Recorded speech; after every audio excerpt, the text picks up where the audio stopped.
Hola, mi nombre es Elizabeth Soria y yo les voy a explicar sobre los puntos de inflexión. ¿Qué es un punto de inflexión? Un punto de inflexión es el punto en el cual la curva cambia su sentido de concavidad. Entonces, para entender mejor lo que es puntos de inflexión, vamos a realizar el siguiente ejercicio. El primer paso para encontrar un punto de inflexión es encontrar la segunda derivada. Entonces, primero vamos a encontrar su primera derivada y después la segunda. Entonces, f' de x es igual a 9x al cuadrado más 18. Y su segunda derivada va a ser f' de x es igual a 18x.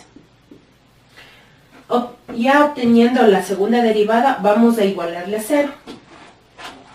Entonces, f' es igual a 0. Entonces, nuestra segunda derivada es 18. 18x es igual a 0. Vamos a encontrar el valor de x. X es igual a 0 entre 18. Y x va a ser igual a 0. X igual a 0 puede ser un candidato al ser un punto de inflexión, pero vamos a comprobarlo. ¿Cómo vamos a comprobarlo? Dando valores mayores y menores a x igual a 0.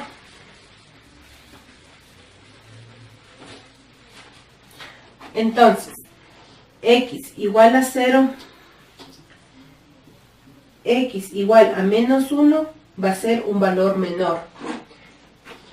Y x igual a 1 va a ser un valor mayor. Entonces, nuestra segunda derivada era f' es igual a 18. Y los valores obtenidos aquí vamos a evaluar a esta segunda derivada. Entonces, f' de menos 1 es igual a 18, es 18x, perdón, por menos 1. Resolviendo esto nos da que es menos 18. Y vamos a realizar lo mismo con x igual a 1. Entonces, para que haya espacio, vamos a ponerlo aquí. Menos 18. Y aquí sería f' de 18 por 1.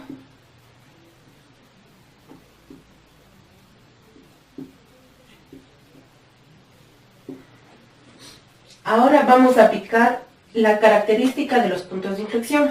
Si la segunda derivada cambia de signo al pasar por una raíz de f de x, que esta es nuestra raíz de f de x, entonces existe un punto de inflexión. Entonces, como vemos el criterio de puntos de inflexión, vemos que existe un signo negativo y un signo positivo. Entonces existe un punto de inflexión porque va de positivo a negativo. Entonces, x igual a 0 tiene puntos de inflexión.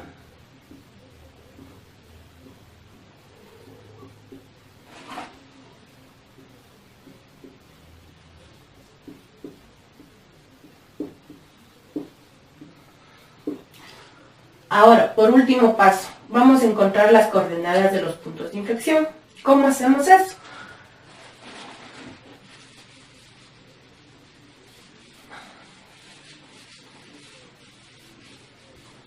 Sabemos que nuestra segunda derivada es 18 menos x, pero nuestra función original es igual a f de x igual a 3x al cubo más 18. Y nuestro punto de inflexión o la raíz que hemos encontrado es igual a 0. X igual a 0. Entonces, para encontrar las coordenadas de nuestro punto de inflexión, vamos a evaluar este valor. Este valor vamos a evaluar en la función original. Entonces, f de 0 es igual a 3, 0x al cubo más 18 por 0. Entonces, esto nos da un resultado de 0 más 0.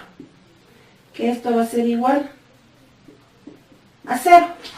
Entonces, encontramos que nuestras coordenadas va a ser, de nuestros puntos de inflexión, va a ser 0, 0. Eso es todo. Ahora. Bueno, continuamos con las aplicaciones de la derivada entre máximos y mínimos. Nos dice que entre los valores que puede tener una función f de x puede haber uno que sea más grande y otro que sea más pequeño. A estos valores se los llama respectivamente punto máximo y punto mínimo absolutos. Si una función continua es ascendente en un intervalo y a partir de ese punto cualquiera empieza a decrecer, a este punto se le conoce como punto crítico máximo relativo, aunque comúnmente se lo llama solo máximo. Por el contrario, si una función continua es decreciente en cierto intervalo hasta un punto en el cual empieza a ascender, a este punto se lo puede llamar punto crítico mínimo relativo, simplemente mínimo. Una función puede tener uno o ninguno, varios puntos críticos. Mediante estos dos ejemplos veremos ejemplos de curvas sin máximos y mínimos. Estas se llaman funciones sin máximos y mínimos. Tenemos con métodos para calcular máximos y mínimos de una función. Para conocer las coordenadas de los puntos críticos máximos y mínimos relativos de una función, analizaremos dos mecanismos. Primer criterio de la derivada sería obtener la primera derivada. Segundo, igualar la primera derivada a cero y resolver la ecuación. Tercero, el valor o valores obtenidos para la variable son donde pudiera haber máximos o mínimos en la función. Cuarto, se asignan valores próximos a la variable independiente y se sustituye en la derivada. Quinto, sustituir en la función original f de x el o los valores de las variables independientes x para los cuales hubo cambio de signo. 2, 3. Criterio de la segunda derivada. Este método es el más utilizado que el anterior. Se basa en que el máximo relativo, la concavidad de la curva es hacia abajo y la consecuencia, su derivada será negativa, mientras que en el punto mínimo relativo la concavidad será hacia arriba y la segunda derivada es positiva. El procedimiento consiste en 1. Calcular la primera y segunda derivada. 2. Igualar la primera derivada a 0 y resolver la ecuación. 3. Sustituir las raíces. Si la segunda derivada resulta ser negativa, hay un máximo. 4. Si el resultado fuera 0, no se puede afirmar si hay o no hay máximo o mínimo. 5. Sustituir los valores de las raíces de la primera derivada en la función original para conocer las coordenadas de los puntos máximos y mínimos. Ahora les daremos unos breves ejemplos para una mejor explicación. Siguiente ejemplo. Nos dice que la función f de x es igual a x al cubo menos 3x más 2. Realicemos la primera derivada. La primera derivada de la función f de x nos quedaría igual a 3x al cuadrado menos 3. Ahora nos dice que el segundo paso es igualar la ecuación a 0. Entonces 3x al cuadrado menos 3 es igual a 0. En cual ya podemos encontrar los puntos críticos. X es igual a menos 1 y x es igual a 1. Ahora realicemos la segunda derivada de la función f de x. F de x, la segunda derivada, nos quedaría que es igual a 6x. Ahora encontramos los puntos máximos y puntos mínimos. Entonces, reemplacemos los valores críticos. La segunda derivada de la función f de x menos 1 es igual a menos 6 cuando es menor que 0. Nos queda máximo. Y cuando reemplazamos con positivo la segunda derivada, nos quedaría 6x mayor que 0, que es un mínimo.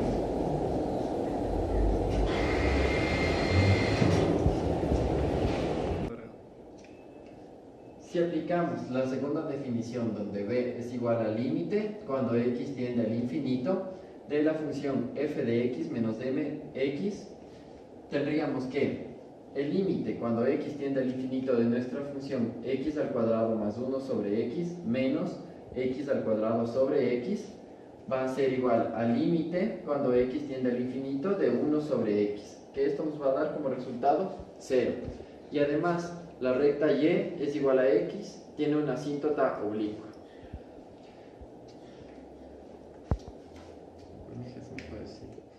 Ya. Vamos a hablar sobre las asíntotas de una función. Definamos una asíntota como una línea recta que puede ser horizontal, vertical u oblicua, a la que se aproxima una curva como gráfica de una determinada función. Estas asíntotas suelen aproximarse al haber puntos donde la función no es definida. Vamos a verlo en un ejemplo en un momento. Función 1 sobre x. Entonces, Repite. Otra vez. tenemos la función 1 sobre x. Entonces aquí x debe ser diferente de 0. Y aquí es donde empieza el problema de definición. Entonces tendríamos que las asíntotas van a ser todo el eje de los ceros.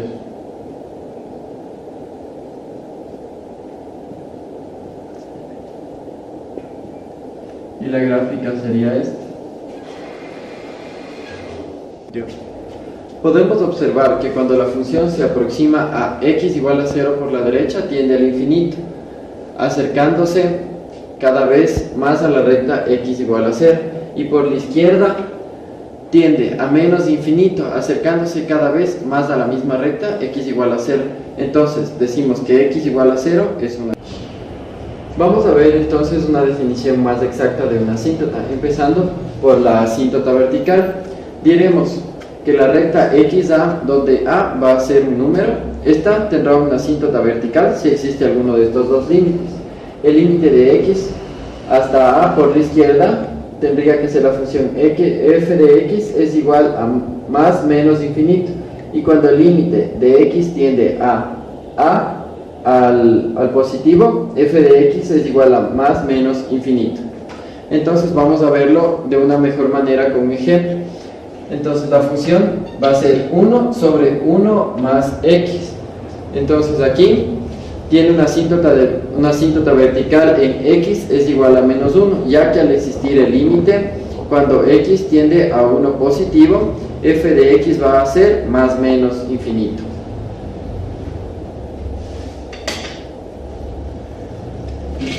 Dos, tres. Asíntota horizontal. Si existe el límite en límite cuando x tiende a más menos infinito, f de x debe ser igual a a, recordando que a es un valor infinito. Entonces diremos que la recta y es igual a es una asíntota horizontal.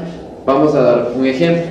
Cuando la función es igual a Euler elevado a la x, y es igual a 0, porque el límite cuando x tiende a menos infinito de Euler a la x es igual a 0.